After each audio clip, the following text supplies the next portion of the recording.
yang gontok-gontokan perang 120 tahun, datang Islam seketika damai.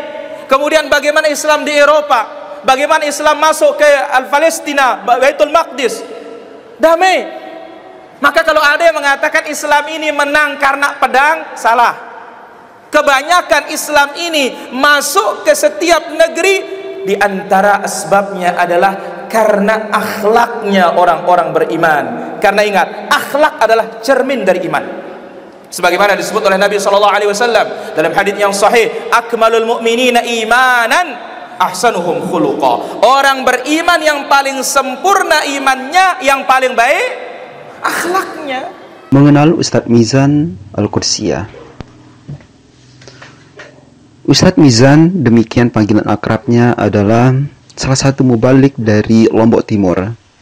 Aktivitasnya selalu dipenuhi dengan berbagai dakwah ke penjuru tanah air, sehingga mubalik ini bukan hanya terkenal di Pulau Lombok, akan tapi sudah terkenal di seluruh Nusantara. Kita bisa lihat berbagai macam kajiannya di berbagai media-media sosial dan stasiun-stasiun TV yang berbasis religius dan sunnah. Majelisnya selalu penuh dengan jamaah yang mengaji, bisa dikatakan hari-harinya dipenuhi dengan dakwah. Ustadz Mizan merupakan alumnus dari Universitas Islam Madinah yang berada di Kerajaan Saudi Arabia, salah satu universitas terkemuka di dunia. Sepulangnya dari Arab Saudi, beliau turun langsung di tengah-tengah masyarakat untuk berkontribusi dalam bidang pendidikan, sosial, kemanusiaan, dan dakwah. Dalam bidang pendidikan, beliau merupakan salah satu pimpinan dari Pondok Pesantren As-Sunnah Bagenyaka, Lombok Timur. Adapun dalam bidang sosial kemanusiaan, beliau berkecimpung langsung di Yayasan As-Sunnah Peduli, dan ini merupakan salah satu NGO yang terjun langsung ke daerah-daerah terdampak bencana, khususnya ketika bencana Lombok ketika mengalami gempa besar di tahun 2018. Kemudian dakwah-dakwahnya juga banyak tersiarkan di berbagai channel YouTube, kemudian di media sosial, kemudian di stasiun-stasiun TV yang berbasis religi. Di samping itu, terdapat juga berbagai kontroversi yang pernah dilakukan oleh Al-Ustaz Qudsiyah. Kata pepatah, tidak ada gading yang tidak retak, begitulah sifat manusia. Baru-baru ini sedang viral di berbagai media lokal dan nasional terkait dengan ucapannya yang menyinggung tradisi ziarah makam.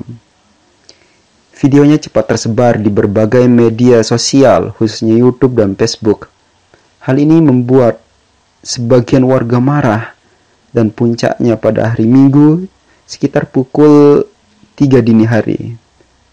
Ini diserang oleh orang yang tidak dikenal yang menyerang markas As-Sunnah yang berlokasi di Bagenyaka, Aimal, Lombok Timur. Sebelumnya, sebenarnya Ustadz Mizan sudah seringkali mendapat kecaman akibat dakwahnya yang dikatakan atau yang berupa referensi hanya dari satu arah, sehingga puncaknya terjadi pada awal bulan Januari, yaitu dengan pembakaran markas As-Sunnah.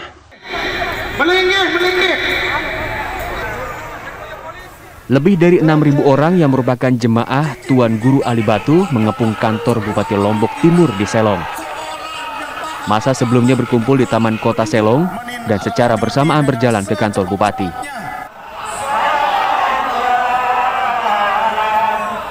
Masa juga membawa spanduk berisi kecaman disertai foto pimpinan Pondok Pesantren As-Sunnah yang dicoret.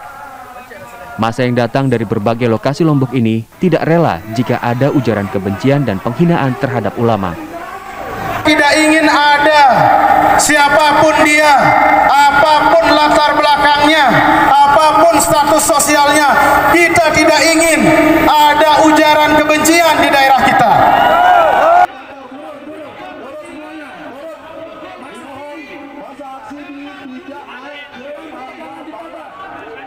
Hingga saat ini tanggal 5 Januari tahun 2022, gelombang massa yang memprotes ucapan Ustadz Mizan Qudsiyah terus berlangsung, mulai dari Lombok Timur hingga kota Mataram.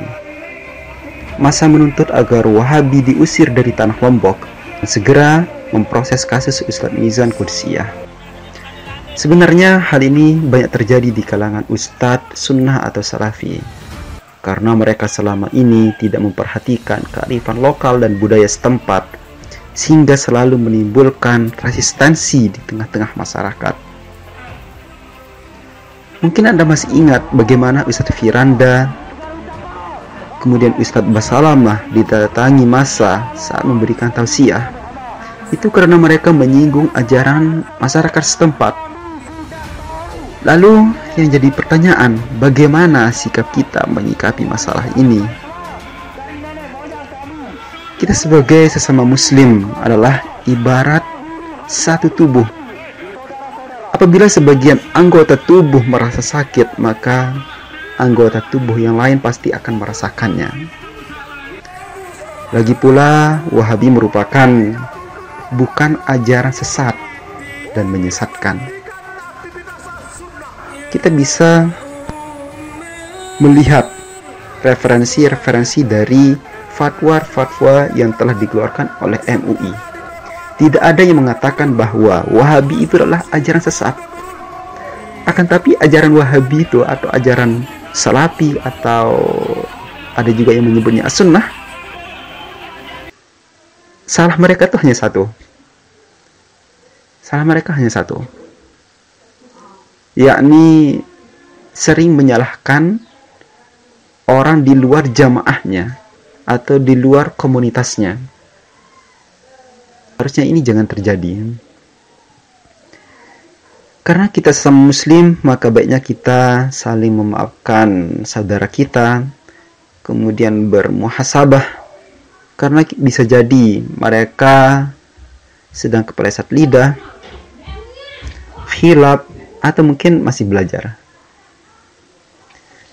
Kemudian sikap kita selanjutnya adalah mengambil langkah hukum dengan tidak main hakim sendiri, apalagi harus dengan merusak fasilitas publik dan orang lain. Serahkanlah kasus ini kepada pihak berwajib untuk memprosesnya. Adapun hikmah dan pelajaran yang bisa kita ambil dari kedua belah pihak, bagi Ustadz Sunnah hendaknya memperhatikan, atau bagi kita semua, khususnya bagi para mubalik, hendaknya memperhatikan adat dan budaya setempat.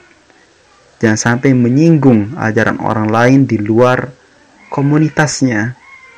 Inilah yang akan menjadi resistensi di tengah-tengah masyarakat. Jaga lidah, karena lidah lebih tajam daripada jarum. Terima kasih.